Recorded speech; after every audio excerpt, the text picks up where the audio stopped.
Во ноември прогнозата била надмината со околу 100.000 нови работни места. Вработувањето било силно во сите сектори, вели Марк Хамрик од bankrate.com. Имаме бизнис и професионални услуги, здравствена грижа, градежништво, имаме производство. И најдобро од се, платите стагнантни повеќе години започна да се креваат. Освен што растат платите, луѓето работат повеќе часови и гледаме повеќе луѓе на работа.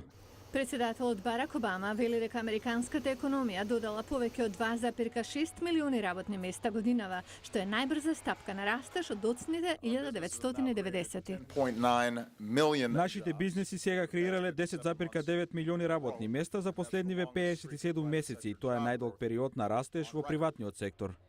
Сепак, стапката на невработеност остана непроменета, 5,8%, најверојатно заради тоа што повеќе американци ја продолжиле потрагата по работа.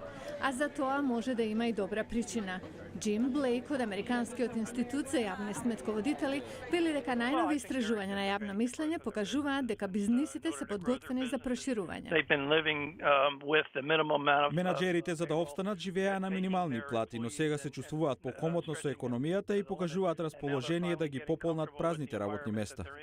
Добрите цифри за вработеноста во ноември добро се одразуваат во малопродажбата. Трговците додале 50.000 работни места. Економското расположение дефинитивно е кренато во сад.